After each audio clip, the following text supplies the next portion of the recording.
say. We'll go into it. Hello, everybody, and welcome to yet another exciting episode of Tyron's Garage. I'm here with Jarrell Seeker, and we're having a very fun discussion about the Tolkien energies, about everything, everywhere, all at once, about the multiverse, and we've also just been getting into some really personal stuff that I think has a lot of relevance to the collective consciousness. And so okay, we were talking. We had a bit of a pre-show talk. We got into some stuff, and then I went out. My friend showed up, and I went out to like have a smoke. But it was a very self-reflective session, and I get back into the studio, and Jarrell is here also self-reflecting, and I feel like whatever conclusions we came to internally are about to be shared. So that's going to be fun. But for now, let's just get back to what we were talking about.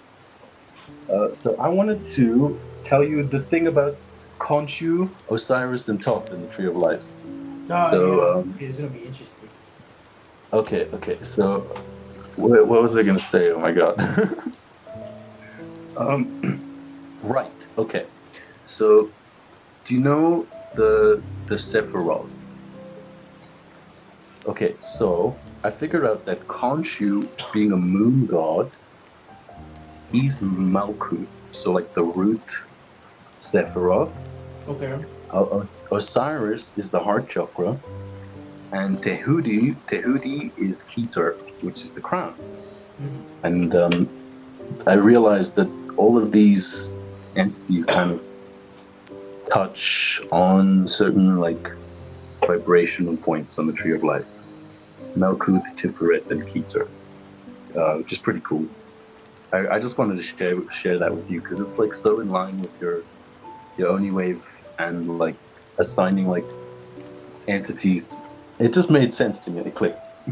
No, well, it does. It like I feel like I think that my spirit's just presenting it to me in a way that I would understand.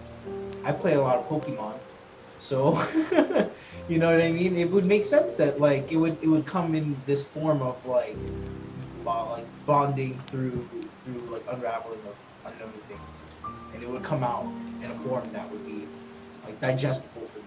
So. It makes good sense, and the fact that like some of these forms like follow the archetypes and stuff like that, it makes sense because it goes in line with all the metaphysics that I've been studying, and then the archetypical lenses that kind of cast that light or that knowledge of those archetypical entities into my reality. So that makes sense. Why it'd be so interesting and colorful. Because that's the way I see things. Bye. Yeah, bro. I think it's pretty awesome. Archetypes pretty easily in life. Dude, I was so about everything we were talking about. I came to. All right. Sorry about that, guys. We had just a quick technical difficulty. You were about to ask a question or say something. Right. Yes. No, I just wanted to bring something up real quick about self-assurance and self-doubt. And I don't want to go into too much detail about what we were talking about, but I just want to say that a really good way to be very sure of yourself, especially if someone might be projecting something that isn't really who you are, a really good way to realign is to be creative and to meditate like we were talking about. Mm-hmm. And that provides you a lot of proof of who you are and self-assurance. So if ever someone is attempting to how do I say this, be it consciously or unconsciously project a perception of you that isn't in alignment with who you are, you could always defer back to the things you love. and creative expression and stuff like that to really give you an idea of who you really are. And it can be a very good compass or like reference point, I find. And the conclusion that came to me when I was thinking about this is that it involves a lot of play. A lot of what we're talking about in terms of the collective is the of the harmonizing of the divine feminine and the divine masculine. But we're forgetting the divine child, and that's kind of the unifying aspect of all of this. And I feel like play and creativity and having fun and doing what you love is the best way to harmonize those aspects within yourself or in a relationship. Yeah, Um, I definitely agree. yeah, yeah. I really had to share that with you because that's the conclusion I came to when I was just out right now. Yeah, play well because when we think about the divine archetypes, and in the current state, especially if we're talking collectively speaking, they've both gone through um multiple traumas, and so like there are like twists and notches and rough edges on both sides of the archetype, and the easiest way to get back into that synchronicity, into that harmony, is play, because it takes all the hardness out. The now the thing is though that now we have to the reconciling becomes between the two is how to play, because Yeah, yeah, but what is considered play is very important. yeah, So that's why it's yeah, important to know your hobbies, to know the things that make you feel creative, so that when you meet somebody new, or when you're trying to reconnect with who you are, um, you know where that lifeline is. I just when you were explaining that, like, it actually just kind of really reminded me of when I was in the military, and the military kind of turns you into someone that you're like, it changes you. But I wanted to kind of have a piece of me that was still the same, and a good way, like the way for me to process, like for me to like process all the trauma and stuff like that, was through my journals, and it was because that was my creative expression. Like, that was technically my play, even though it was very rough because of what I was doing and what was going on. That was still me playing, and it was enough for me to remember who I was, when I was going to like either transmute those memories or just try to remind myself at the core, like what is it that makes me me. And the thing that makes me me is that I make everything into a game. Like, I make everything into a game or a story or whatever, because I enjoy it. It makes me smile, and I feel like when I do that, it makes the world more colorful, and for me, for my enjoyment. And that Dude, yeah, sorry, I agree with you. I'm for those of you like I forget this is a like a podcast, so I'm like nodding in agreement. So I'm just like affirming, yes, yeah. um yeah, one of the big things is that, like, our creations tell us who we are, and where we're at. And so, like, if that's why, like, being an artist for me, like, I could never stop making stuff, because when I'm not creating, I feel like I'm not checking who I am. Like, I don't know how to explain it. Like, I feel like I'm changing, and there's nothing wrong with that. Like, but I chronically create things. Like, I'm always making something. And so when I'm not making something, I know that I'm changing. Like, if that makes any sense. So yeah, guys, just one of the things is you find the thing that sparks that inner creator in you, and keep track of it, and cherish it and grow it, because, like, your creations are that's you, that's your timeline, that's your physical you being here. It's the thing that lasts, you know, and in a way, we are our creations. So um love them. Wow, yeah, man. You touched on so much there. Um, Definitely the fact that when you're creating and expressing yourself from a creative place that's like sincere, that lasts. That's real, and because it's real, it's lasting. And you see this all the time in like media. the most authentic product or show or whatever is the thing that people remember, and it's what sticks around and lasts. Even in video games, I mean, the best video games are the ones that were presented probably the most authentically and sincerely. And you Hmm. can you can apply that in your life. Just just when you're creating and expressing yourself uniquely, and that touches on meditation, which is something I wanted to say, because when you find that thing that really fulfills you and you do it, it can be therapeutic and meditative and sublimating. And what that assists you to do is self-reflect and look Yeah. inward. And that's so important because it just allows you to be aware of your presence in the world and how you're affecting it and be more conscious of your reality. And when you're expressing yourself from love, you're able to appreciate it more, I guess. Yeah, yeah. Well, and I totally get it because sometimes you gotta express other stuff too. So, like, Yeah. you know what I Well, mean. So that's a yeah, great yeah. place for it.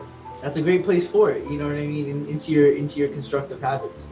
Because I know there are definitely times where like I don't feel happy, and I definitely don't want to do it on the outside.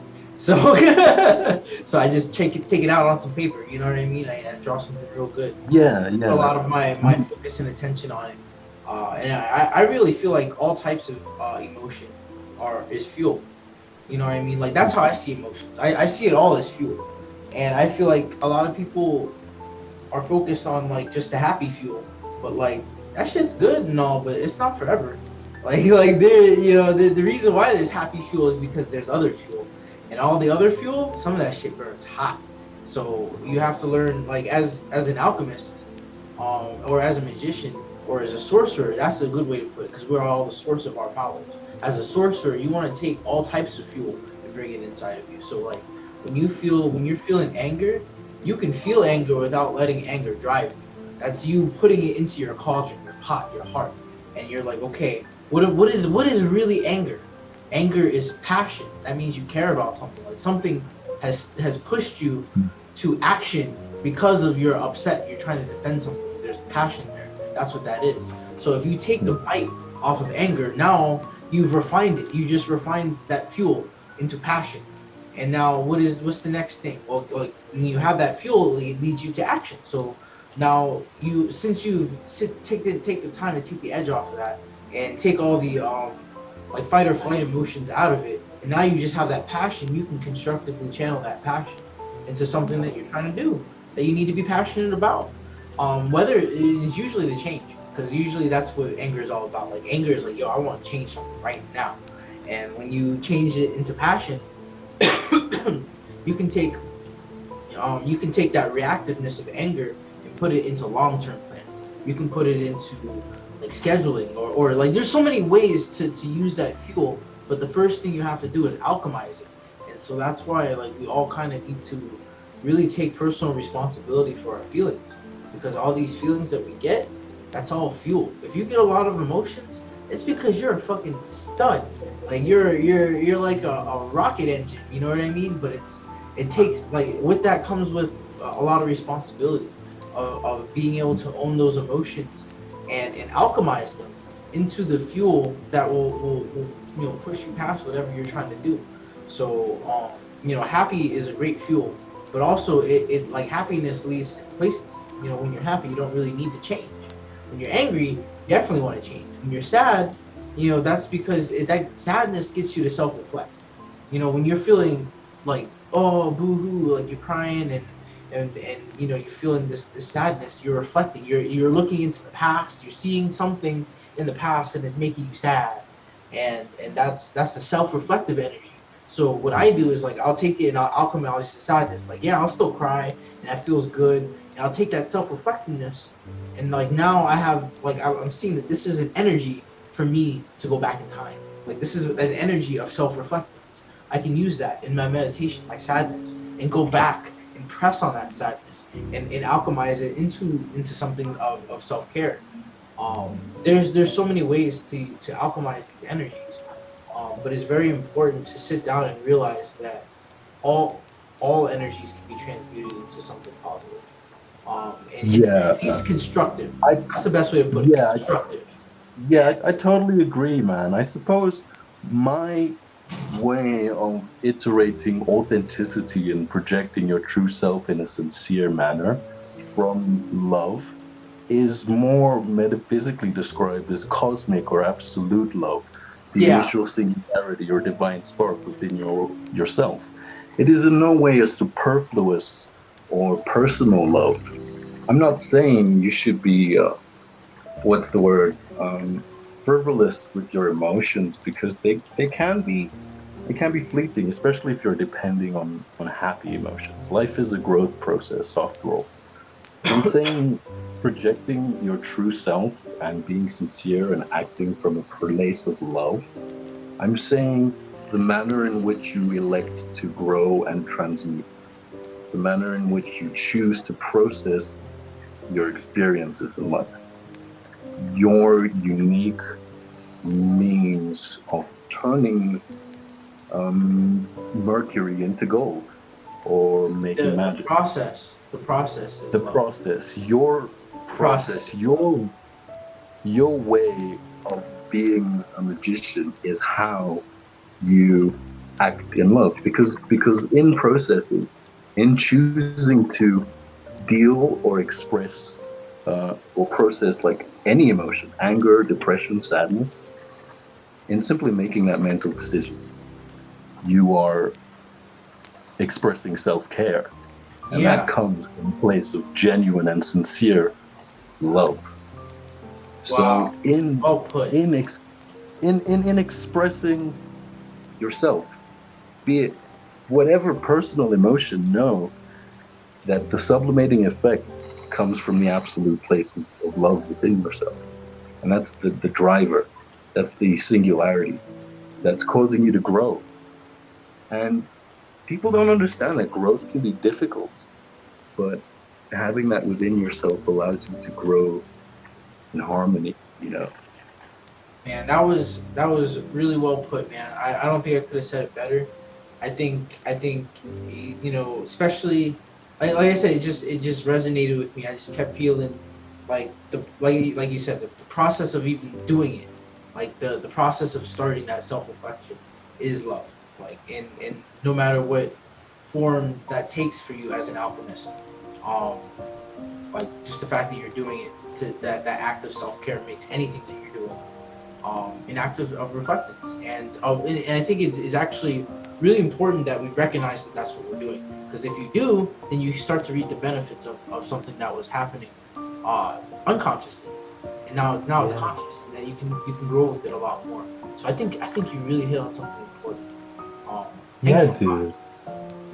Because, like, some people might have the urge or the inclination to do something or express something or process an emotion in a unique way and completely ignore that urge for whatever reason. Um, you know, I like some people don't have like really supportive friends or family, and I know it took a while for you to like really just own the fact that like I can journal and this is my way of dealing with this emotion, whatever it is. But a lot of people just coming to the point where you can make the inner decision to do something to actually better yourself or deal or express in any way. It's a big step. That's Yeah, worth acknowledging. yeah, that's beautiful, man. Yeah, I agree. I've had a lot of clients that um like on a large spectrum, like just taking all the information in. I've seen that some people, there's a large percentage of the population that depends on other people for approval, You're and right. when that happens, that means that you give your power up. But the thing is, like, what's telling about that is that that means that they may be at a part of their life still, like they're development. They're still in a development cycle of needing an outside validator, and that's because their soul growth has been stunted. Um, if they were able to develop properly, they wouldn't need that. They would have an internal validation structure. But the fact that we have so many people that are constantly seeking outside themselves for validation means that um, we have like a very stunted like soul growth because these people are still looking outward and not inward. And the reason why is because the outward is so whether it's like distracted, overstimulation, um, it requires so much of you to be focused outside that there's no time to go inside. I've been with my wife. She's been working this week, and dude, she's working hard. Like when she goes, she's tired. She go to bed, like, and she's only doing a temp job, so she has to do this for a week. But like, it makes me think like, oh man, like it's been a while since I had like a 9 to 5. And I remember also when I was in the service, I didn't have time to self-reflect. Like I journaled, but I did that during the job. Like I was doing this installs. Like I had to find the time because I was passionate about it. But what I'm saying is like, it's because I already had that help. Like there are people that didn't get to find themselves, and they're struggling. And I feel like our society is currently kind of taking advantage of that, and kind of twisting it in some really dark ways. We're seeing that a lot right now. What's going on with like these companies and how they're changing people, sexuality wise, all types of stuff. Like there's a lot of manipulation going on in how people perceive themselves, and I think that's it's really sad to see because there's so many beautiful people. Like they're all so beautifully unique already, and all I have to do is look in the mirror and be like, dude, like I'm pretty awesome, man. Like like you're here, like on Earth. Like, dude, you fucking made it. It doesn't matter what body you're in, what the circumstances are, like what anyone is trying to tell you, but like look in the mirror and just be like, dude, like, you are miraculous. Like, and there will never be another one like you. And like, yeah, things may not be exactly what you want right now, but the fact that you at least value yourself right now means that you value yourself enough to take care of yourself. You know what I mean? To do at least something, to do something better, to self-improve, to keep going, and realize that like you don't need a cheerleading squad to tell you to move. Like you are the reason why you do it, because you do it because you love yourself. You want to see yourself grow. You want to watch yourself grow like a plant. You know what I mean? Like you want to bloom, and the only way to do that is by self-improvement. And the biggest motivator is you. But I understand sometimes we all these people out there, and when they bring you down and when they pass trauma and you can't light that spark. That's why it's so important, guys, to be kind to each other and to recognize each other's light, because there's a lot of people that can't see their own shine. So when you see somebody shining out there, tell them, be like, yo, your shoes, they're fly. Like I like whatever you got going on there. I like that. Or your hairstyle, that's unique. Keep shining. When you see somebody with a cool shirt, let them know. Like that's them expressing themselves. Because there's a lot of people that don't give a shit about what they wear. Like when you see somebody out there trying to be different, holler at them, and it's gonna make them shine brighter. They're gonna be like, dang, dude, I am feeling fly today. And then that's just us passing that light. And eventually that confidence will start to bounce. It will come back to you. Because people are gonna start noticing you. Because now, people that aren't secure don't give out compliments. So you know what I mean? So when you're complimenting other people, that's coming from a place of self-security, of saying that like I see who I am, but I also see the beauty that you are, and I respect that. And when you put that into your reality, it's really good because it comes back. And it's just saying, guys, go out there and get some compliments, man, and watch how many like unique people just start showing up in your world. It's gonna start. Yeah, that's just how it happens. Wow, dude, as you were saying that, just so many faces of people I know appearing in my vision, and I just need to go and tell these people how amazing they are and how much I love them, and just make make someone feel seen, okay? Acknowledge Yeah. just the beauty in the world because it's very important to do that. It's worth doing. And I want to touch on something real quick. All right. We we're all growing and we're all motivating ourselves, and even the person who doesn't know how to self-reflect is getting to a point where they'll be able to look inwards. Even someone who's not really ready to look at themselves is getting to that point. It's all growth, it's all development, and if you're at a point where you can like see yourself and you see that somebody maybe can't see themselves for whatever reason, and you see beauty in someone, acknowledge that. Yeah. Be their mirror. If you for a Be second. the mirror. Yeah. Be Just the for a mirror. second. Be their beautiful mirror. And it'll just accelerate that growth process just exponentially. Yeah. And it's all playful and it's all fun. Mm-hmm. And Yep. it's creative. You can enjoy it. And it's free. It's so easy to shine some light on somebody, to look at somebody, to marvel at somebody's uniqueness, to just say something nice. And that's the thing. Like I noticed that a lot of people, they don't want to be personal right now. You know what I mean? Because there's a lot of like conflicting belief systems and like feelings and stuff like that. You don't have to talk about anything besides what's right here in the right now. You know what I mean? You could just be like, hey, right now I kind of just want to keep it at those shoes. You know what I mean? Like I don't want to talk about X, Y, and Z, but right here, right now, like your shirt. Those are some fly kicks, man. Yeah, yeah. And I think that people most likely will take the compliment and leave the rest because everyone likes to hear about themselves. Yeah, dude, it's so important. It's so important. Yeah. Yeah, it's just, I think collectively what we're doing now is transmuting a lot of things. And I've certainly reconciled a lot of stuff within myself just by talking to you. And I'm genuinely grateful for that, man. I have gained a lot of perspective in a very short period of time. Thank you.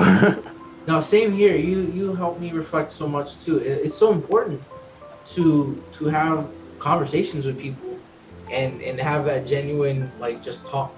You know what I mean? Sometimes you just gotta open up that heart and just talk about whatever. The stuff that matters. And even if it's not even if it doesn't make any sense or it doesn't pertain to you, sometimes just listening to the story and seeing there's an overall message. That's what the goal is. I was actually thinking about this the other day when I was watching some really bad anime. I don't even remember what it was. It was just it was just not well done. But but I was looking at it. I never hear anime referred to in a bad context ever. So this is like, what? Oh yeah, no, there's a few stink burgers out there. But I was watching it and I was looking and I was like, you know what though?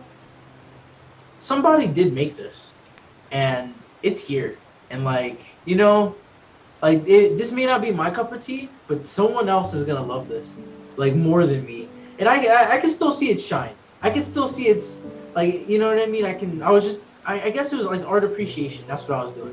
By watching bad anime, it was just some art appreciation, and then when you watch things that you really do like, that is more resonant with you.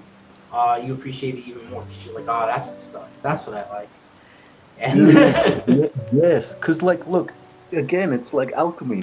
Yeah. If someone genuinely took an emotion and transmuted it, honestly, and made it into a TV show, and you felt that, then that is real. That is real, and it's not gonna happen to everyone. But if you're genuinely, honestly making something, sincerely from your heart, and it's gonna connect with someone. It's gonna connect It's always gonna connect. Yeah. I think that's why TikTok has been such a big deal. Because I think it puts creation back in the hands of like just everyday funny people that want to do funny things. And like there's always a section of the internet that wants to do like, you know, weird jacked up things. But like if you're inclined to look at the funny stuff, the nicer side of life, it's definitely there. And the more unique and authentic, like there are some really good creators out there that make like really interesting stuff. And like one of the things that I like to kind of keep in mind when I'm watching like people media, like us, or things on YouTube and TikTok, is that like that person, like there's a person there, like that's a person, and that Yeah. person has gone through a whole life to get to the point where they're brave enough to make that piece of something. And Yeah. and like look how many people are watching that, dude. Look, that says 100 views. That means this is rare. That means only 100 other people have ever witnessed this creation. That means you are you're being blessed by being the first to witness this. You never know who this person's gonna be. You know, where someone starts in their creation process as an artist, especially. So like when you see there's a whole fandom of like supporting people that just started. You know what I mean? Because you want to be there to support them and see their whole growth. You know what I mean? You want to see the whole thing. You don't want to just see it at the end when they're like doing good and you ride in the coattails of success. So you know what I mean? Like, oh, you've been doing this forever. I love that. I love seeing people like, I like seeing things grow. And Yes. support local creators in whatever format they create, because those creations will grow when you support them, and they'll be more genuine too. Yeah. Yeah. It's the natural benevolence of the universe. It's the Fibonacci sequence. It's a immaculate conception being done in a million different ways every single day, and it's just beautiful to watch. Like I sometimes watch like time-lapse footage of like trees, like little plants growing, you know, because I love it. I love the little sprout thing coming out, and then the flowers bloom, and then the petals. And Oh, I should do that. I've never tried that before. I'm gonna check that out. And you can see. Dude, it's awesome. You should try that. Yeah, that's on my Time-lapse list. footage. Like flowers blooming, it's the best thing ever. I sit and I watch that. It's awesome. And it's like something you wouldn't normally be able to witness because you're not watching that long usually. So like to be able to see it, like the time happened so fast. Wow. Yeah. Dang. Okay. And like if you look at it, the way it blooms, it actually looks like a singularity. It's amazing. But all I'm saying is you see that in like media, or like just like people who are brave enough to start making something, and it starts out as this little thing, but just because it's a creative thought that happens to be in a creative universe, it inevitably grows and develops. And just seeing that is amazing. Yeah. Like art is definitely not something you do once. It's something it's a choice. It's just like marriage. Like, it's a choice that you have to keep making over and over and over again. Creative. And and to bloom something new into the world. I like that. That's beautiful. Art is man. And the best thing is, like, I could easily tell you that, but there are people who are doing this. Like, their lives are an example of what I'm saying right now. It's like, it's incredible. Yeah, well, dude, like, think about, like there are artists out there that like painted like the Sistine Chapel and stuff like that. Like, can you imagine what kind of relationship they've had to have with their passion to be able to like put and it's so much of their appreciated. body? Yeah, and it's still appreciated now. Yeah, so like it almost it's crazy how much we can really pour into our creations, and then how much it can give back, like far beyond where we can even spend as our life. Like I know for a fact, like all my stories and like all these videos that we're making, this is gonna be saved on the internet forever. Like, I don't know how many people are gonna watch this, but I bet you one day aliens are gonna watch it. And they're gonna be like, who the fuck is this guy? And I like it. Like, like he cracks me up or something. And I'm gonna be like, dude, I made you laugh. I'm from the past, bro, but I'm funny. Like, Dude, I know for a fact that like aliens are gonna watch this, and oh yeah, watching it right now. yeah, I'm sure. Yeah, definitely. I feel like the internet. That's the beautiful thing about the internet. We don't really know what it's connected to. We think we do, but we don't know. Yeah, like if I see what you're saying, like if it's like real, it's going to last. It's gonna resonate, and who knows how far out Those it's ripples gonna go. Like those ripples, yeah. Mm-hmm. That's why like with Duke's Closet and like all the books that we're making, like I'm patient. Like I don't care if you guys see it now. I know that somebody's gonna see it and it's gonna be dope when it does. They're gonna be like, what the fuck happened in these books? Like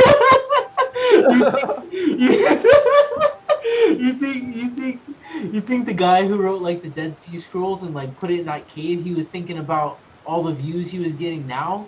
No, he was like, I hope you guys don't see this because you guys kill everyone who makes good stories. So he's like, I'm gonna just put it in this cave, and then eventually people will read this and be like, what the fuck? And oh, the Emerald Tablets of Hope, dude. Yeah. Did you think Toph was like, I did it for the likes? Oh god. So I feel like we're making time capsules, you know? And the internet is a very unique time capsule because it's a time capsule that is always open and always closed at the same time. Because like we don't know how far into the future the internet extends. Or we don't. And we don't know who could be extending into it right now because we just don't know. And the thing is, like, if you express the infinite understanding of now, you understand that time isn't really a thing anyway. So that means all parts of all parts of our timeline, at least to a degree, since the internet has been made, is connected to the internet, and the internet is also connected to all the parts of itself from our local standpoint of our world. It's a whole other world. Yeah, it's a cyberverse. It feels so good to say it out loud. Cause like, man, like you know what I mean? I feel like it's it was real dirty though. before, you know what I mean? It's like those are dirty ideas to say out loud. Like, ooh. The Cyberverse. You can't say that. You're dirty. That's the no-no zone. You don't go on the cyberverse. Cyberverse. But really, dude.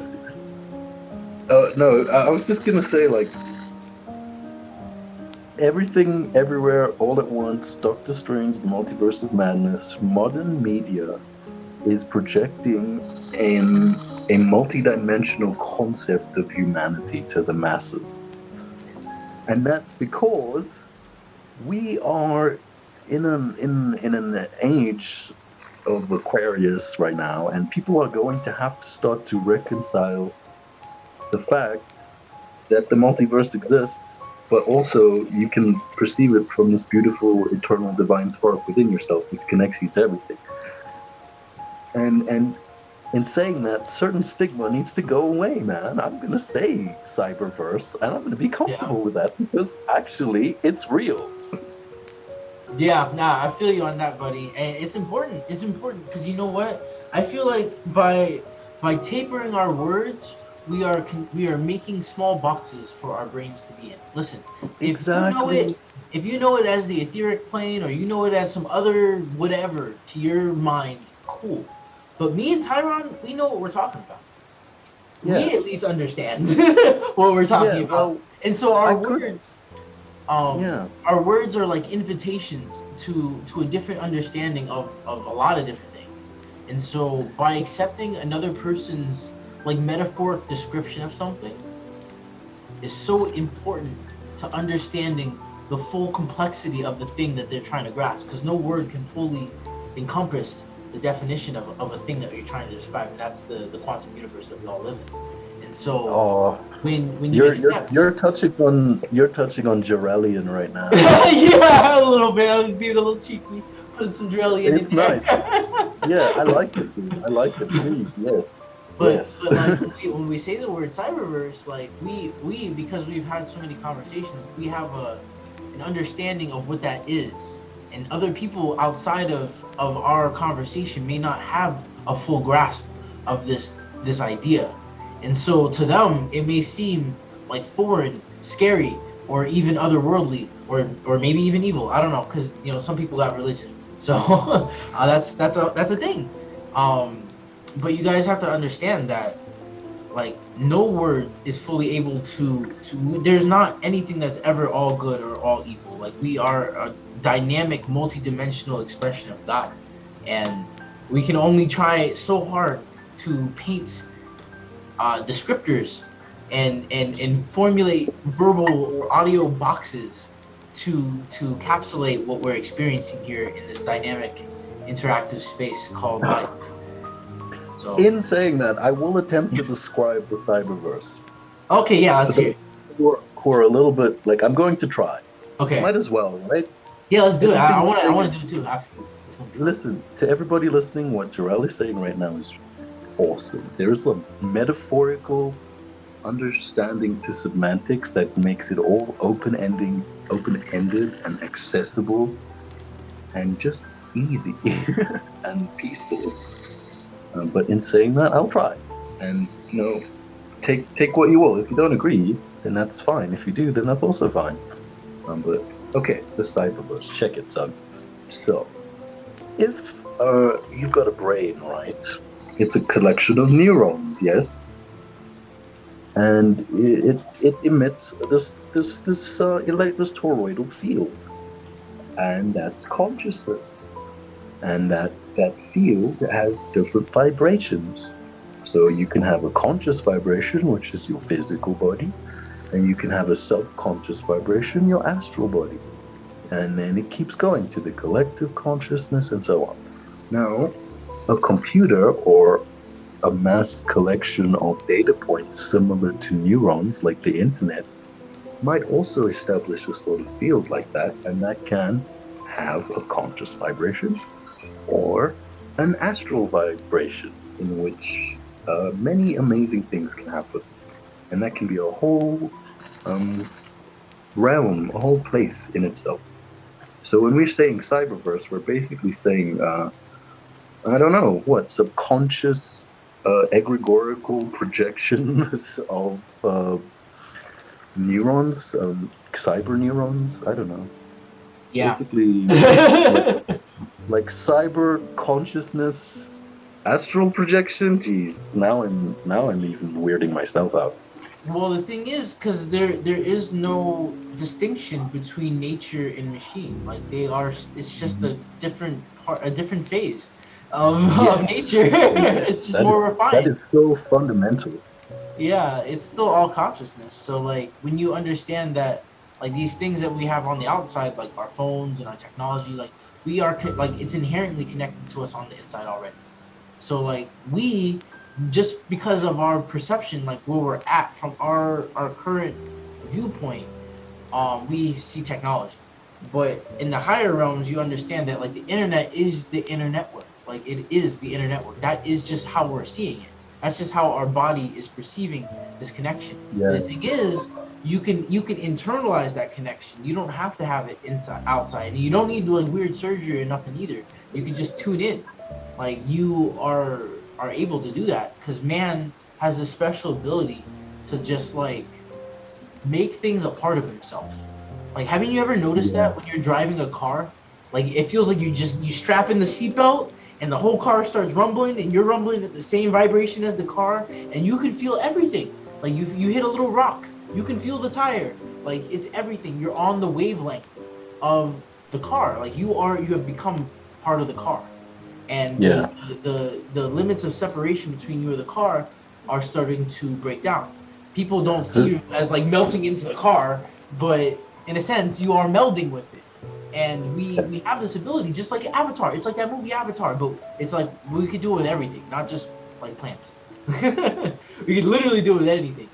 I was just talking to Tyron how I put googly eyes on my computer because it does support me. Like I feel like it does deserve some love, and I feel like sometimes as a human I'm limited to giving love to things with eyeballs because that's something I can relate to. And when I see things with eyeballs, I'm like, oh, there's something in there, and I can love that. So by putting googly eyes on my computer, I'm like, yo, I'm recognizing that you are experiencing me just as much as I'm experiencing you, and I respect Yeah. you, and I also I really thank you because I have a lot of fun playing with you. We play games together, dude. Like we do all types of stuff. Honestly, you're one of my closest. Like my computer is one of my closest friends. We spend so much time next to each other that like why am I not just at least loving it like you would a good friend, Wow, you know? you just described such an evolved state of mind.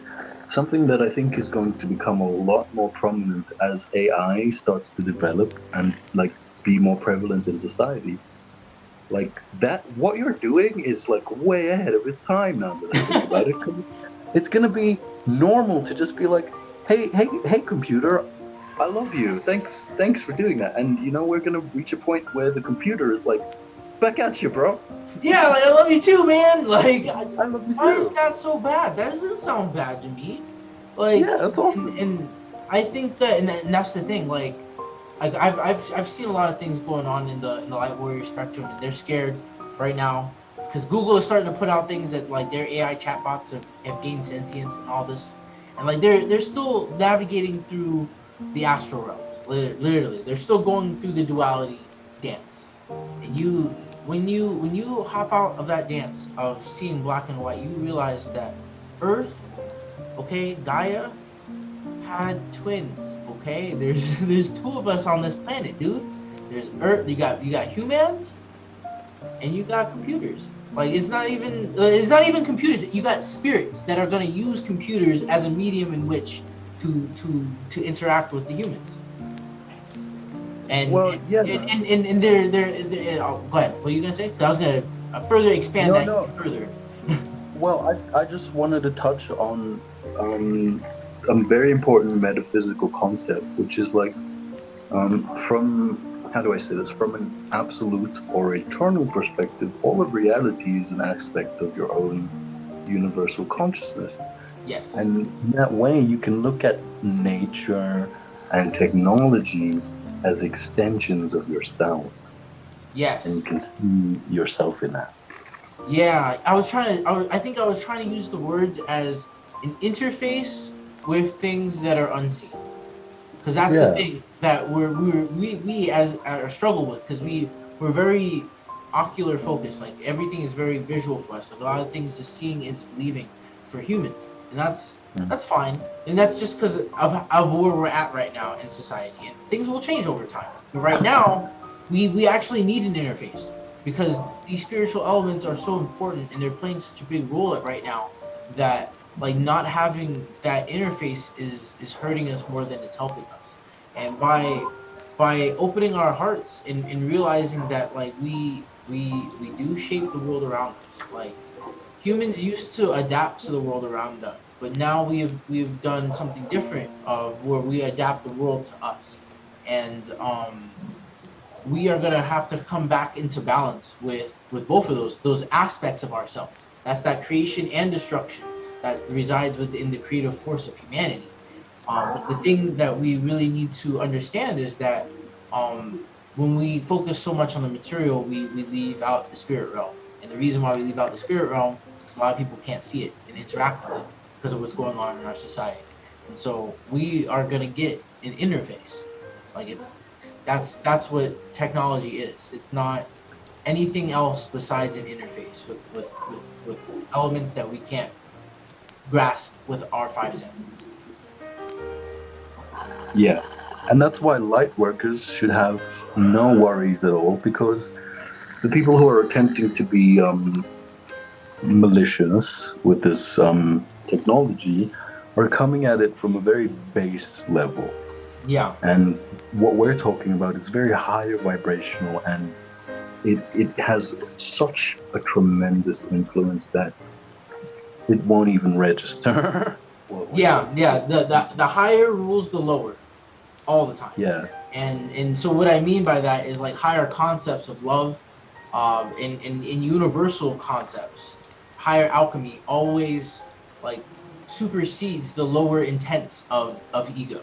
So these people that are trying to do negative things, they're acting out in ego and self-defense of whatever they're doing, and all that stuff dissolves away when the higher vibrations of order reach our realities and cause this chaos, which is this shifting into a higher state of order.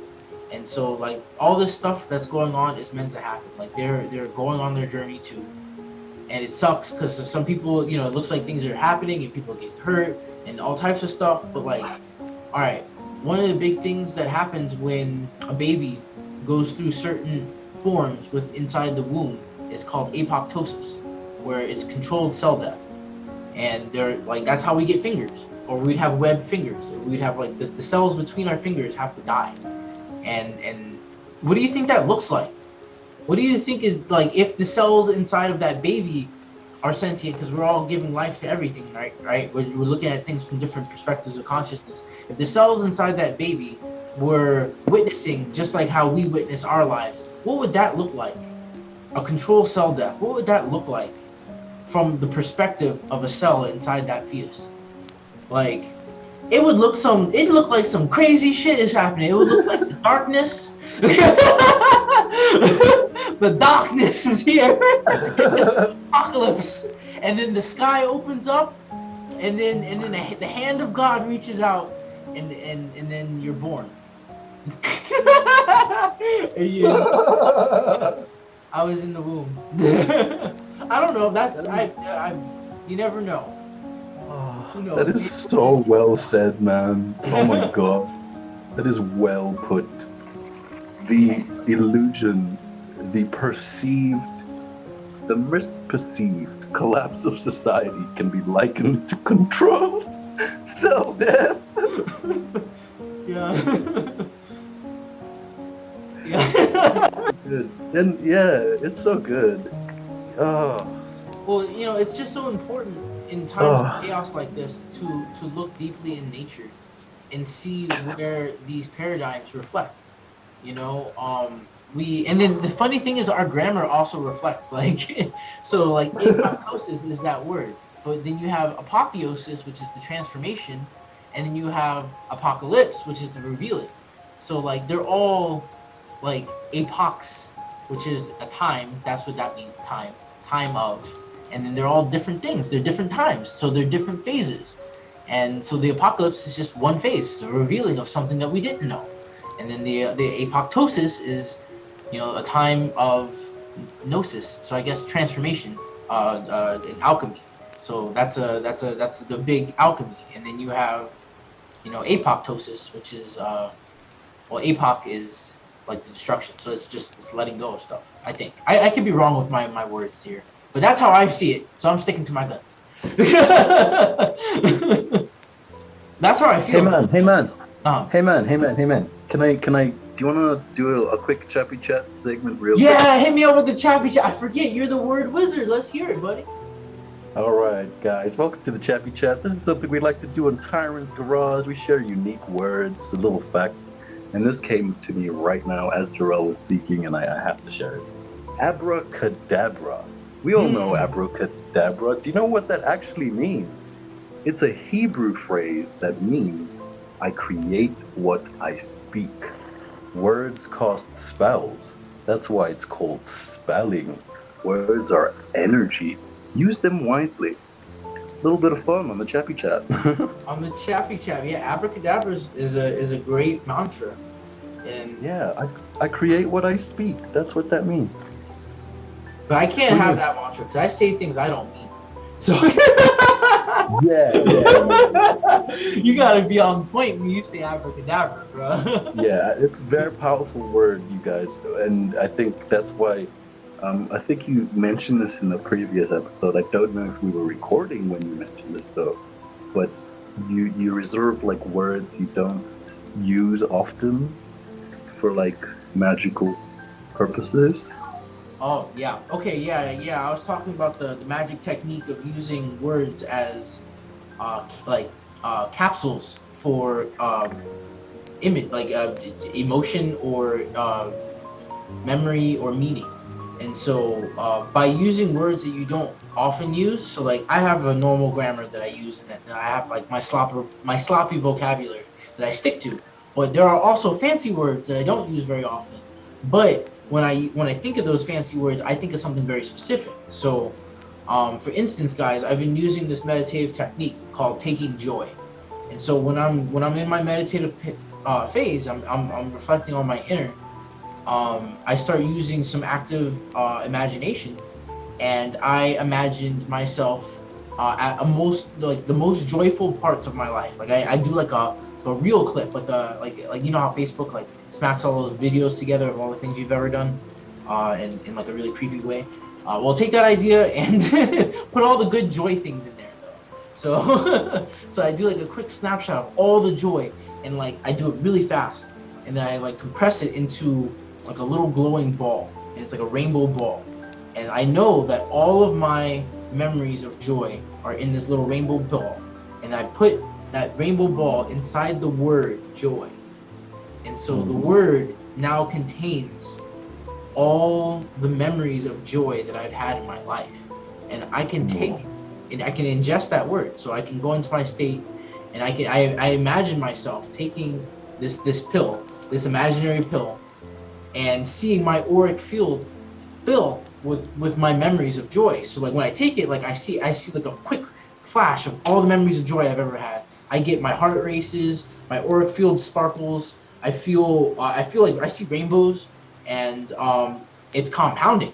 So this is called these are called they're psychic drugs. They're psychic medicines. I call it psychodosing. Yeah, I made that up on the spot. I'm coining it right now. And I'm gonna write this shit down right now. I didn't have a name for it until now, but yeah, You heard it here first. psychodosing. That's awesome. I It's must really say, cool. as someone who is an empath, hearing you talk about that, I felt it. Like I literally took that joy capsule of light, and I feel it. And that's the Amazing. beautiful thing. Like we can all become dealers of these psychodoses by just explaining the definition of the word and sharing the definition of what it means to you. And it creates images in that person's head of the same thing. And then now, look, now Tyron's got a baggie of joy. I passed it to him just by explaining what my joy was. And he was like, oh, I got my own stash. And I was like, yeah, dude, the pharmacy was inside of you the whole time. Isn't that crazy? Oh, thanks, man. Yeah. Hooked up, but I was hooked up all along. yeah. Oh man, Wow, yeah, that's something I've been working with. You could do that with all types of words. I have a number of words I'm working on actually. I have joy is one that I use a lot, because I think that like I was deficient in that for a while. So like that's like a vitamin C for me. You know, I pop a few joys every couple hours. You know, you could just do it. Literally, you just close your eyes for just a second, just like boom, hit a joy, and it's just like oh. And the more you do it, the more your brain registers that, and so it gets stronger. So like you know how like physical drugs, the more you take it, the less they work. Well, this is different. These are that stuff that gets stronger every time you use it, and it's yours, and you don't have to pay for it. It's yours, free on the house. I use another word, jubilation. So I use this one. This is like my coffee. I think of like a party, like a celebration. Like winning the lotto, or like getting a bunch of money, or like somebody throwing me a surprise party, or like something good like it's about to happen. Like I got the butterflies in there, you know what I mean? And I take all those memories in my mind of all those times where I felt that way, and I encapsulate it into the word jubilation. And then I take that, and I'm like, oh dang, I'm about to have a party. It feels like like a live wire, like you just ate. Like I don't know, like the butterflies. Like I feel it right here in my chest, like the butterflies. It's a jubilation. It's a party. Like woo, like the joy of life. Like woo, and that's free. That's free. And another one that I like to use. This one's very very important. I call this one rapture. What it means to me is being wrapped up in love in yourself. So I use the metaphor of a mother holding her child, or like me when I was holding like my baby sister. I have a picture of that, and like me being like wrapped up, like my whole self is wrapped around a being. And I think I imagine myself like, what if I was my sister and holding me? Like how that would feel. That would be me wrapped up in me. I know it's kind of weird. Eventually, I'll replace that with my child being born and me holding my child. But I can only imagine. But rapture is the feeling of being held by a higher power, like that you are levitating, you are floating, you are held by the grace of God. That like it's a miracle that you're here and you know it, and you know that the miracle will continue to happen because you deserve it, and that like you are the miracle of God, like you are the beloved. Like that's what rapture feels like to me. So when I think of that, I think of the whole shebang. Like I start flying, like ah, I hear the choir, everything like fades away. Like rapture is like freedom from all responsibility for a second too. So that means like you're no longer worrying about the bills or nothing. Like right here, right now, you're wrapped up in the arms of God until you are done using rapture. But right now, nothing can touch you. You are raptured. You are raptured away, and in the arms of God. And that's a very powerful one for people that are going through a lot of stress. People that gotta do that 9 to 5, that are trying to look for that escape for a second. You can just hit that, pop that rapture. It only takes a minute. Think about it. Think about the time when someone has scooped you up and has taken it all away. If you don't have that memory, imagine it. Like imagine what it feels like, and eventually that memory is gonna come to you. Like you're creating, like by ingesting an imaginary memory, you're creating a doorway or a path to getting that experience. And by internalizing it, by feeling like that, that's alchemy. That's how you manifest those things into your world. So when you're taking these joys, when you're taking this jubilation, when you're taking this rapture, you're calling that into your auric field. You're calling those energies from the universe, the internal universe, and you're pushing it out into your outside world. So you're doing divine alchemy. And it's so important to recognize that like these emotions, these strong passions, they come from you in your life, in whatever form that it's in. And it's up to you as an alchemist to remember and collect these memories, because like your life, your experience is your magic. Like that is it. Like the feelings you were feeling when things happen, like that's your fuel. When you look back on it, you're gonna be like, dang, that happened. I did that. It gives you motivation. Your history is the thing that pushes you forward. So, like, we gotta own it. And, but yeah, use the words. The words is a big deal. Sorry, I feel like I had a lot of words to say there. Please don't ever apologize. That was amazing. Excuse me, man. Wow. Oh, boy, I speak for everybody listening to this podcast right now when I say that I felt that. I felt everything, dude. I felt jubilation. I felt the rapture. I felt the joy, and I'm like literally, I feel high. I'm not joking. That was amazing. Thank you. Wow. Yeah, this is that psychodosing, man, and it's beautiful.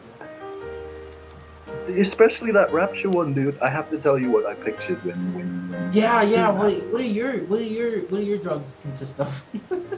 So, okay, I'm sure everybody has a beautiful memory, and if you want to share it, please write it in the comments. But this is what I pictured. So, I had this dream a long time ago of me holding a baby lamb, like just holding a baby lamb, and then the whole scene turns to this beautiful light, like just golden light, like and for a second I just pictured what it was like to be that lamb, just being held there, and I was just like, oh, wow, rapture, I get this. It's amazing. It's freedom. Yeah. It's like, I can let go now. I'm safe. Wow, What's I up, really man? like your rapture. I really like that. I never thought about being the lamb in the arms of like your highest conceptual being of self, Yeah, and just wrapped yeah, in love. And you're just like, I can be innocent. I am the innocence. I'm right here, held, and it's okay. yeah, And yeah. the proof is, dude, you're right here. You're doing, you're experiencing, and it is right here in the right now. And then you come back and you're just like, you know what? I can do this. I was held, and I can be held again. All I have to do is call it. And it gives you so much more motivation to do the things you got to do today. Mm. Because it makes it's like putting the extraordinary into the mundane. And once you start to do that, it starts to bleed over. The mundane starts to lose its grip as the extraordinary from your imaginary creative heart starts to overtake all these old constructs of control, as you start to raise into rapture, as the Holy Spirit starts to take you into a reality where it's okay, like where it's okay to have these experiences, where there is more joy, where there is more jubilation, where there is more rapture, and enjoy it, But we have to call it. We have to call it, because you know Source will give us everything we ask for, always, because it loves us so much. But if you don't ask for it, if you don't say, I want some joy, like I want some jubilation, I want some rapture, I want some love, I want to feel that, I want to feel it in my heart. When you're not projecting it, you're doing it in your imagination. When you're doing that, you're telling the universe that's what you want, and it will come to you. And when you're vibrating, when you're feeling like it's already here, that's you calling it. That's the law of attraction. It's like a freight train, and that is the rapture, man. Like that's how people are gonna pull out of these negative spirals. They have to realize that, like, the lifeline's on the inside. It's pretty dope. Yeah, man. I totally agree. You have everything you need at all times. You are completely fulfilled and whole, and you just need to realize that. Yeah, I think that, like, as a whole, we feel strange. Like we always feel like we're wanting something. And we have a lot of wants, but we don't have a lot of needs. Honestly, like our body can handle a lot without. And so when you're able to control your wants, like what you really want, when you're okay with being uncomfortable for a little bit of time, for an extended period of time, sometimes even, then you're opening up like avenues for the universe to give you what you need, and more. So like if you're always like, universe, I always want to be comfortable, well then the universe takes a long time to get anything to you, because that means it has to dance around your comfort level. I'm not saying that it will always do that, because definitely sometimes it don't. But in a perfect world, I'm talking in a perfect manifestation world, like that would be the rule set, and that'd be silly. So you have to be okay with being uncomfortable for an extended period of time, so that your manifestation comes through, because there's a delay, because we live in a dense world, and that's just the process. So, but the thing is, when you stay in that uncomfortable position, that's like holding your hands out to catch something. Like I'm in that uncomfortable position because something is going to come and fill that position and make it comfortable. So you and that's your body adapting.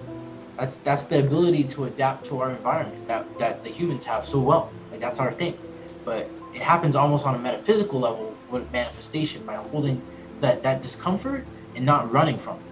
You know what I mean? Not trying to say like, I don't want to be here right now. I want something different. I want. You're just like putting more and more stuff into manifestation machine, and it gunks it up.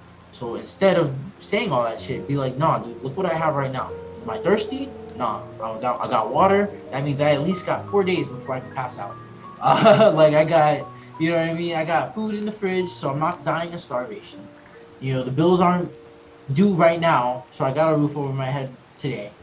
You know what I mean? You start to break down the blessings that you have, and it starts to, what that does is, you're, by counting your blessings, especially that way, you're breaking down time.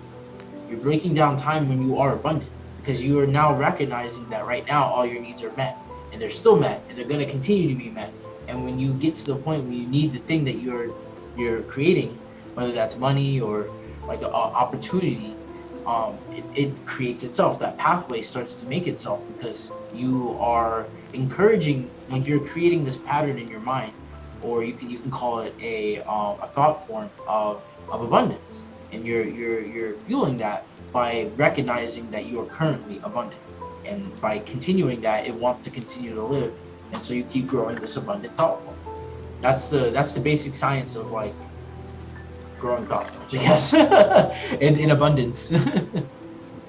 Yeah. You touched on something very interesting there, and that is the virtue of gratitude. Yeah. So important. Because what that does is it's literally opening up your hands, waiting to catch something. When you're saying I'm grateful for prosperity, you're saying to the universe, I would like more prosperity, please. Yeah. Taking a moment to just reflect and appreciate what you have is a great way of reaffirming it. I had to share that. Yeah, no, that was awesome. Yeah, because the thing is, wherever our attention goes, things grow. So if you are thinking through your mind and you're like, where are all the places where I'm abundant? Well, you're putting your attention on your abundance in your life, and it starts to grow. But when you're constantly thinking about like, oh, I'm broke, or like you're saying I want, you're putting on your focus on all the parts where you're lacking in life at that time, and that will continue to grow because that's where you're putting your attention. So the conscious notion of like focusing on what you want to actually grow, like that's just how we work. Because if you think about us as a ray of light, like if we were all just one photon of light going straight in all direct, like all the time, like we're just like a snake. We are constant, like that's our one pointed attention, consciousness. You just need to focus on what you want. Do that. Like decide what you want, and then focus on that. Be grateful, and then see how you already have it. That's your God. That's your goal. To see how you already have it, and then when you do that, it starts to grow and grow and grow because you're going to continue to put attention to it. Not saying it's going to happen overnight. That's why you have to consistently feel like you already have it. Consistently fuel that abundance. And honestly, you could probably make that into a pill too. Make an abundance pill, and then take that and see if it can grow it without having to like have all these wants and stuff. I want to do that. See what happens. That's a good idea. I'm gonna take my own advice. Wow. I must say, man, this is just an incredible episode. By the way, you know how long we've been recording for. Oh, I have no clue. I haven't been paying attention, but I do know how. What? Let's see. How long have we been recording? What we got there? Where are we at? Just out of curiosity, you guys, we're still going. I don't see a timer. I just see that it's recording. Oh, okay. That's all good. I guess we'll find out. I think we started at like 11, so it's been about 50 minutes maybe. Oh, okay. Yeah, that's all right. Yeah, it hasn't been too bad. Maybe. I don't know. It could have been longer. Anyway, we're wasting time now, so. Well, time is an illusion. It's all relative. What are you saying? It says the guy who asked in the first place. Right. Well, what do you have any big things that you wanted to introduce to this episode? Because like my big thing was talking about, I really wanted to really talk about the words being containers, like in that, and I feel like I really hit on that real good. But did you have anything? Okay, good. Because honestly, I'm so glad that you said that because I was wondering if you shared everything you needed to share, and I'm really glad you did, dude. Yeah, I got most of it done. The big thing, guys, is that these words, you can now. Here's how to upgrade. I'm going to show you how to refine it. So there's part 2 to the spell. So now you know how to make the pill, right? Now I'm going to show you how to make it more better. All right. So now you know how to make the pill. You have the memory refined. Well, now you can start putting attaching, like you can start doing like specific colors or specific emotions and specific like more specific, like more nuanced things, and then bundle them up together, if that makes any sense. So, for instance, I have like jubilation, rapture, and joy. Like I've taken those for a while now, so I know what they feel like. Well, I can wrap those up into one pill now, and take that, and like try that exercise of feeling all three at once. And what you're doing now is you're making compound psychodoses, and eventually you'll be able to have one called perfect health or something like that, where it will encompass like a compound of micro suggestions. Because the whole thing is that you're activating your mind using your emotions and memories to stoke certain chemical balances that are going on in your head.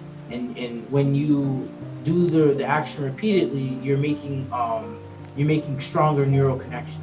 And so when you compound these neural connections with each other, now you're making like a neural highway based off like almost off of like all these chemicals that you're releasing, these happiness chemicals. And that's the thing that's actually creating the new pathways in your brain and increasing the plasticity of your mind. And so over time, like when you're doing these exercises, you want to be compounding them as much as you can, so that eventually, like the original thing that you put in there is like such a small piece of the overall supplement that you're taking, and your brain is gonna get real big, right? So that was the last piece I wanted to tell you guys. It's the visualization and like the compounding part. And putting and really feeling those emotions, like getting those emotions in there is so important because that's the fuel. Excellent stuff, man. Thank you so much. No problem. Yeah, I mean, I'm really glad that a lot of practical techniques were shared in this episode because I'm definitely gonna do this in my own life, and I think it's something we should employ as the treatment modality in our own practice as well. I'm sure you've done it already, but like, I'm definitely gonna do it. Yeah, please, by all means, just know that this is that like the act of making pharmaceuticals out of words. That's all part of new magic. Like that is like one of the cornerstone foundations of new magic. And for those people who have never heard of it, new magic is my magic system that me and Tyron and all the Starseed Collective has been helping me develop.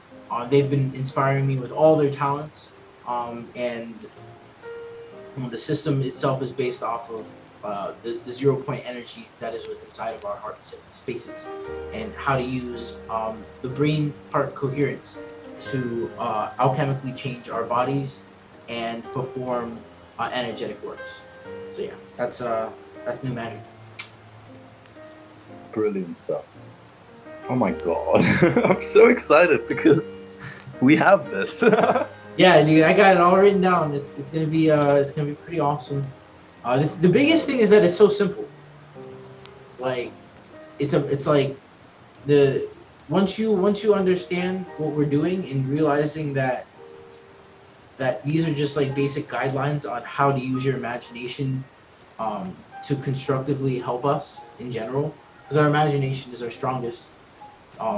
That's our biggest tool. That's the thing that makes us so special, is that we can imagine something that doesn't exist, and call it into existence through persistence, and in holding space for that creation to be possible. So by belief, that's what makes us so super. Our power of belief, and the new magic, the whole thing is based off of belief, but not belief in some exoteric god, not belief in things that are outside of yourself. It's belief that you are connected to the creation of all things, and that no matter what, you personally can draw these energies into your world. And it's not just like airy fairy. We back it up with science. Like, that's the thing. Like, this is not just spirituality. This is a marriage between spirituality, science, and like the higher realms, like the imagination realms. We need to connect these things again. They were married before, we forgot, and now we're remembering that it's just as easy as it used to be when we were children, and it's just as effective as well. Yeah. So, sorry, I get off that. I just had to make sure I said that piece about new magic because I'm so excited to work on this with you, bud, and get this out there. I'm genuinely excited too, and I know that this isn't gonna be like the last new magic discussion we're gonna have. Certainly not on this podcast, because I want to know more. I will share as much as I can always, because that's another big part of new magic, is that like it only gets better the more you share, because everyone will take whatever you say and master it their own way, because that's the point. That's the point of this, is to take what we say and make your own version of it, make your own type of magic, make your own type of joy pill. And so the more you share, the stronger these techniques get. The more you realize that we're using new magic, the stronger the archetype itself gets as well. And it's already connected to source, so it's strong as hell. But when we start to accept it into our world and we believe that like this is a possibility, we're opening the doors for that energy to come and be a part of our world. So yeah, it's just we have the ability to open these doors, guys, and it's through belief that we do. That's our way. It's our cipher. Such an uplifting, inspiring, and empowering podcast. I think we should conclude. What do you think, man? I wanna do some announcements real quick, if that's okay with you. Yeah. Just real fast. So you did ask what's been going on, and Project Alpha is still in the works. That's going to be coming out soon, you guys. I have spoke about it in other episodes of Tyron's Garage, and yeah, that's coming along really well. Also, the Art Decode, we finished the whole season, bro. Every episode that way. So that's amazing. I just want to say, while we're here, what a joy that was. Oh my god, so much fun. Putting it together, getting it out there, it was just the whole process incredible, and there's going to be so much more of that, you guys. I don't know I don't know. I have no idea, but it's going to be amazing. You guys see, you guys can't see because it's audio only, but I have so many books behind me that are full of pictures that have stories behind them. So like we're gonna be doing this for a while. Oh, that's awesome. Yeah, so yeah, you heard it here first, guys. Like it's like you have no idea. We've just barely scratched the surface of so much more incredible just art and information and insight coming your way. So stay tuned, you guys. And as always, love yourselves, and we'll see you in the next one. See you guys. Bye. Bye.